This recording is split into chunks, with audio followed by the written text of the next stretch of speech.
Oh boy, we got some epic news. I have been waiting for the day Pimax were going to announce that the Super was coming out, and it is getting released. I am so excited.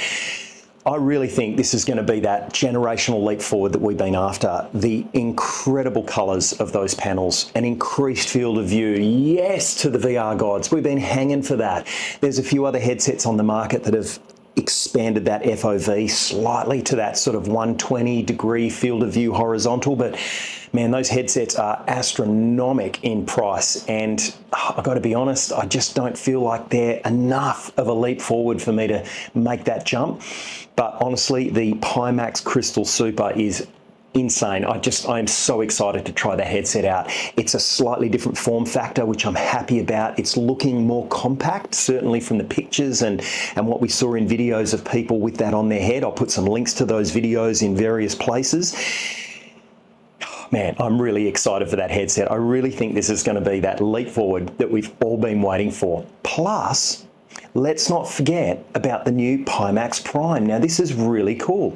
Really what they're doing here is bringing affordability to the headsets to the consumer. I get it. These headsets can get expensive, especially when we're pairing that with graphics cards and all the PC components to run this stuff. So I like what they're doing here. It's the opportunity to purchase the headset, have it on somewhat of a trial basis, really, that you can return it if you're not happy with it, or keep it and either pay a one-time balance to keep the headset, or go on a payment plan so that you can break that up over months for a 24-month period. I think that's a really cool structure, being able to make devices and hardware affordable on a pay-as-you-go kind of a plan. And I've done the maths on it. Man, they're not really charging any interest on that. So that's better than putting it on a credit card or anything else. I think it's pretty cool. I think it's a cool idea, and credit to Pimax for doing that. I'm going to run through some of the specs in a minute on screen so we can have a look at the various bits and pieces. And I mean, I'm just so excited by this. Honestly, this is the coolest news ever. So let's go through some of the news, the articles, and the specs of everything that's coming out. Alrighty, crew, I thought we'd get into the specifics of the Pimax Prime, the Pimax Crystal Super, and also what Pimax Prime is doing for the other headsets that they sell, like the Crystal Light. So Pimax Crystal Super specs on this thing are absolutely crazy. QLED, 57 ppd, got 120 hertz, comes with controllers straight out of the gate, and we've got 120-degree field of view horizontal. Man, I am so damn excited for this headset. It is just going to be mind-blowing, and I really like the fact that they've got an improved comfort mechanism. So out of the gate, this has got that overhead comfort strap that you can see there. I really like these improvements that they've done to the headset. Plus, it also has, and I mean, this is just my OCD, but I like the fact that the speakers here are the same color as the rest of the headset, and it's looking like it is a smaller form factor. Certainly from what we saw on the videos of the uni students that were demoing this, they certainly made it look like it was a smaller unit on the head overall, and I like that. I like that the headset's chassis has, I guess, been reduced to a size that's equal to really the lenses and the panels that are in this headset. Looks like we've got the adjustment up the top there, or that might even be just to adjust here. That actually does look like maybe that's eye relief, or for people wearing glasses as well. And I'm liking it. Overall, this is a really slick looking unit. So let's dive into what the Pimax Prime is all about and how this works. There's a few payment options. We've really got three from what I sort of look at here. The first option they've had for quite some time, which is really 4 interest-free installments, or you can pay it off over a period of time at $90.17 US a month with Shop Pay. So really you're using a third-party system to purchase it and all that sort of jazz. Or we get into payment option 1. This is where you pay the membership fees at once. And really the way I'm sort of looking at this is it's going to give you a 12% discount overall. So your buy price comes down to $1,696 US in total, as opposed to $1,791 in total. So we'll get into the payment option 2 in a sec. So what happens here is you're paying that $999 upfront, and that's really for you to get the headset and have it for 10 days so that you can test it, try it, see if you like it, see if you're happy with it. And if you are, you then have one of two options. You can then either go on a 24-month contract at $32.99 a month for the membership fee, and at the end of that, you'll own the headset. Or you simply pay for that straight away in full, which will net you your discount. Okay, so payment option 1, $999 up front, and if you opt for the 24-month arrangement, then you're going to end up paying the total amount. However, if you want to pay that entire 24-month membership fee immediately, you'll get that 12% discount. Does that make sense? So really, payment option 1 should be looked at as if you're going to pay that $999 up front, and then after 10 days, if you want to keep it, you're then going to pay the remaining balance. That's really how that stands. Payment option 2 is more for someone who is going to commit to that 24-month contract. So you pay your $999 up front, and then if you're happy with the headset and you want to keep it, you're then committing to $32.99 over 24 months, and that's going to bring you in at $1,791. I like it. They're giving you lots of different options there. I like the fact that you can purchase this headset on a 10-day trial. So you're committing that $999, you're getting the headset, and then if you're not happy with it, you send it back. There's probably going to be some restocking fees and those other things, so do your own research, look into that, just make sure that you're happy with what that is in case you're not happy with the headset. I don't know how you're not going to be happy with this headset. This FOV, the PPD, the comfort, the QLED, all of it, it's just, man, I'm really, really excited for what this headset's going to bring. But in the event that you aren't happy, you do have that option to send it back. Now, the other thing that's pretty cool, if we jump into the store, let's have a look at the Crystal Lite, because this same Pimax Prime is available for the Pimax Crystal Lite. We've also got the standard 4 interest-free installments, or from $54.06 a month with Shop Pay. But let's get into the Pimax Prime side of it. So payment option 1 is you pay the membership fee at once and you'll get the 10% discount. So in order to get the headset, you've got to pay $599 up front.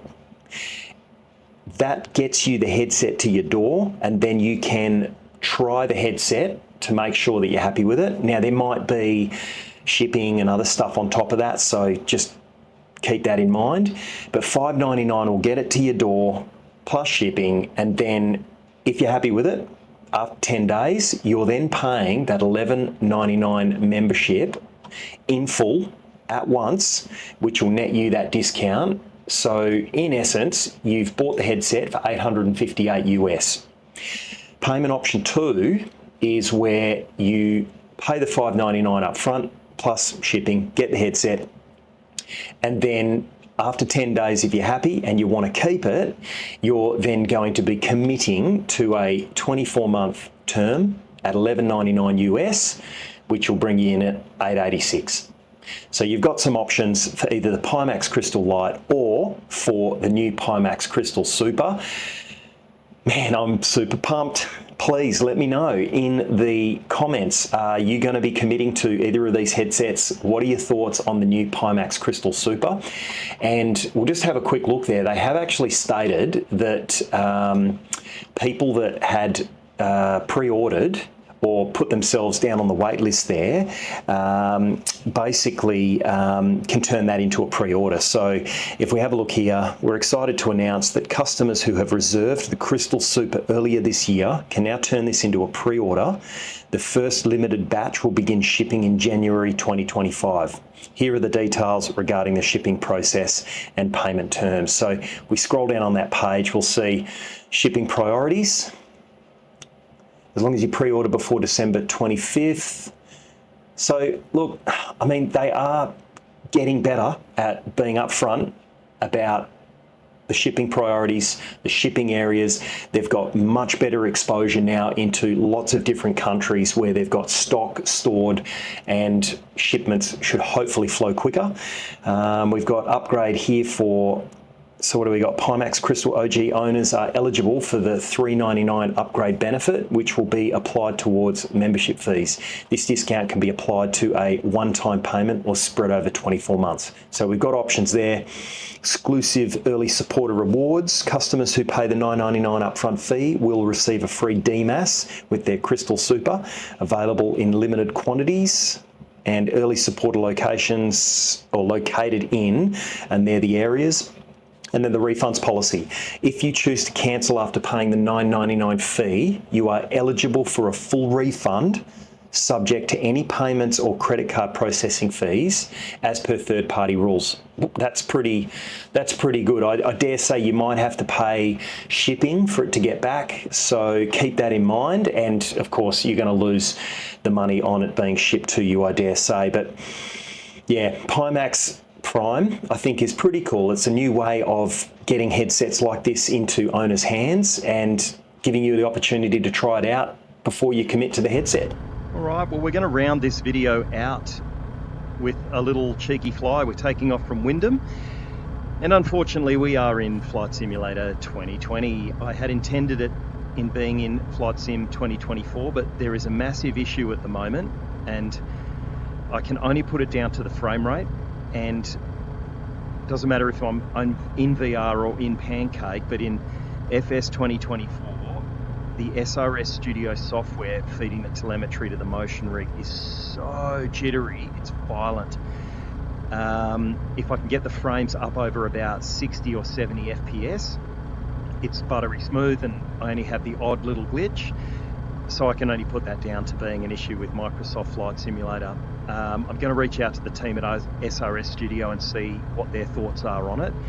But certainly in my motion rig at the moment, it is unplayable, and it's almost a crime to fly in Microsoft Flight Simulator once you've actually experienced motion. So I thought, for the purpose of rounding out the Pimax video and all the good stuff about the Pimax Super and Pimax Prime, let's take off from Wyndham. It's Western Australia, it's up north, and it's about 6:30 in the morning. Beautiful time to take off.